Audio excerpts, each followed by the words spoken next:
ये कहानी एक छोटे से गांव के डाकिये की है जिसका नाम रघु था। गांव के लोग उसे बहुत इज्जत से देखते थे क्योंकि वह हर किसी के लिए चिट्ठियां लेकर आता था, खुशियों की, दुखों की और कई बार जिंदगी बदल देने वाली खबरों की। रघु का गांव एक पहाड़ी इलाके में था जहां ज्यादातर रास्ते संकरे और डरावने थे।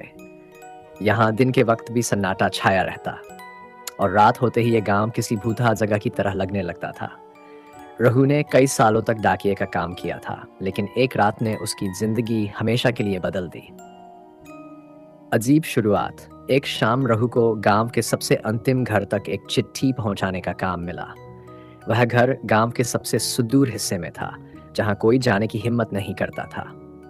गांव में उस घर के बारे में कई कहानियां मशहूर थी कि वहां कोई आत्मा रहती है। लोगों का कहना था कि सालों पहले उस घर में एक बूढ़ा आदमी रहता था जिसकी एक रात अचानक मौत हो गई थी। उसके बाद से वहां अजीब घटनाएं होने लगीं। कुछ लोगों ने कहा कि उस बूढ़े की आत्मा आज भी उस घर में रहती है और आने जाने वालों को डराती है।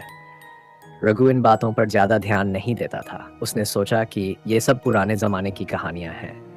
चिट्ठी पहुंचाना उसका काम था और उसे अपना काम किसी भी हालत में पूरा करना था। चूंकि डाकघर के नियम बहुत सख्त थे, वह ये जिम्मेदारी टाल नहीं सकता था। सुनसान रास्ता। रघु ने अपना बैग कंध पर डाला और उस अंतिम घर की तरफ निकल पड़ा। रास्ता संकरा और घुमावदार था। दोनों ओर घने पेड़ लगे थे। यह रास्ता दिन में भी सुनसान रहता था, लेकिन अब रात हो चुकी थी और चारों ओर सिर्फ अंधेरा था। रघु की साइकिल की चेन की खड़खड़ाहट और उसके कदमों की आवाज के सिवा कोई आवाज नहीं थी। कुछ दूर जाने के बाद अचानक उसकी साइकिल का पहिया किसी चीज से टकराया और वह गिर पड़ी। रघु को लगा कि शायद कोई पत्थर होगा। उसने साइकिल उठाई और आगे बढ़ने लगा, लेकिन तभी उसे कुछ अजीब सा महसूस हुआ। उसे ऐसा लगा कि कोई उसका पीछा कर रहा है। उसने मुड़कर देखा, पर वहां कोई नहीं था। वह थोड़ा घबराया, लेकिन खुद को समझाते हुए फिर से चल पड़ा। बूढ़े की परछाई जैसे जैसे वह उस घर के पास पहुंचता गया, उसकी धड़कनें तेज होने लगीं। आखिरकार वह घर उसके सामने था, टूटा फूटा, पुराना और सुनसान।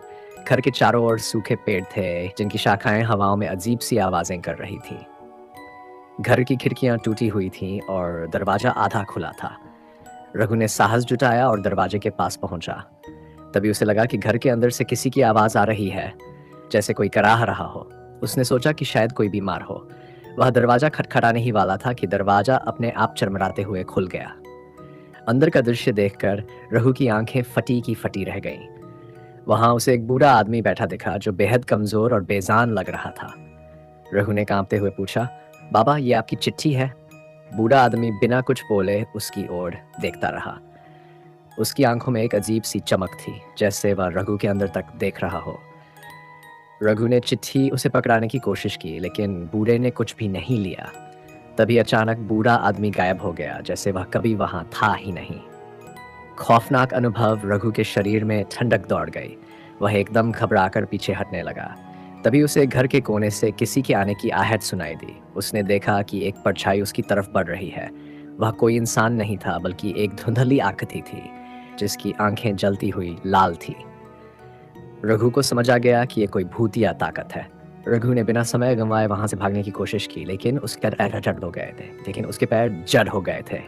उसे ऐसा लगा कि तो दिल तेजी से धड़कने लगा, सांसें भारी हो गई और माथे पर पसीने की बूंदें छलक आईं। तभी अचानक उस धुंधली आकृति ने तेज आवाज में चीखना शुरू किया, तुम यहाँ क्यों आए हो? चले जाओ। उस आवाज में इतना गुस्सा और दर्द था कि रघु की पूरी हिम्मत टूट गई। उसने पूरी ताकत से अपने पैरों को हिलाने की कोशिश की और किसी तरह दरवाजे की ओर भागा। मौत का पीछा। जैसे ही वह घर से बाहर निकला, उसे लगा कि कोई उसके पीछे भाग रहा है। उसकी साइकिल वहीं गिरी पड़ी थी, लेकिन डर के मारे वह उसे उठाने का भी साहस नहीं कर पाया। उसने पैदल ही दौड़ना शुरू किया। चारों ओर अंधेरा था और वह बस भाग रहा था, बिना ये जाने कि वह कहाँ जा रहा है। भागते भागते रघु को लगा कि वह रास्ता भूल गया है। चारों ओर वही जंगल था और रास्ता खत्म हो चुका था। पीछे से फिर वही भूतिया आवाजें आने लगीं। उसे एहसास हो गया कि वह भूतिया आत्मा अब उसे छोड़ने वाली नहीं थी। अचानक उसकी आंखों के सामने वही बूढ़ा आदमी फिर से आ गया जो घर के अंदर था। इस बार वह और भी डरावना लग रहा था, जैसे वह रघु को अपनी ओर खींच रहा हो। रघु की आंखें डर से चौड़ी हो गई और उसकी सांसें रुकने लगीं। उसकी हालत इतनी खराब हो गई थी कि वह चिल्ला भी नहीं पा रहा था। अद्भुत मुक्ति रघु को लग रहा था कि आज उसकी मौत निश्चित है। लेकिन तभी उसके कानों में मंदिर की घंटियों की आवाज़ गूंजने लगी।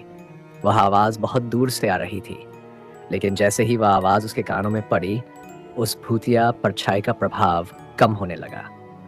रघु ने अपनी आखिरी ताकत जुटाई और मंदिर की दिशा में दौड़ लगा दी। मंदिर तक पहुंचते पहुंचते रघु की हालत बेहद खराब हो चुकी थी। वह थकान से लड़खड़ाते हुए मंदिर के प्रांगण में गिर पड़ा। जब उसने पीछे मुड़कर देखा तो वह परछाई अब गायब हो चुकी थी। मंदिर के पुजारी ने उसे देखा और दौड़कर उसके पास आए। उन्होंने रघु की मदद की और उसे पानी पिलाया। रघु ने पुजारी को सब कुछ बताया तो पुजारी ने कहा, बेटा, उस घर में बहुत साल पहले एक बूढ़ा आदमी मरा था जिसकी आत्मा को कभी मुक्ति नहीं मिली। वह आत्मा हर उस इंसान से बदला लेना चाहती है जो उसके मरने के बाद उस घर के पास जाता है। अंत और सबक उस रात के बाद रघु ने कभी भी उस रास्ते पर कदम नहीं रखा। उसने अपने अधिकारी से कहकर उस गांव की पोस्टिंग छोड़ दी। वह अब किसी भी सुनसान या भूतिया जगह पर जाने से डरता था। ये घटना उसकी जिंदगी का ऐसा अनुभव था जिसने उसे भूत प्रेतों पर यकीन दिला दिया। उसने ये सबक सीखा कि कई बार ऐसी ताकतें होती हैं जिनसे हमें दूर ही रहना चाहिए, चाहे वे कितनी भी अविश्वसनीय लगें। ये कहानी सिर्फ रघु की नहीं, बल्कि उस डर की है जो अज्ञात के प्रति हर इंसान के दिल में होता है।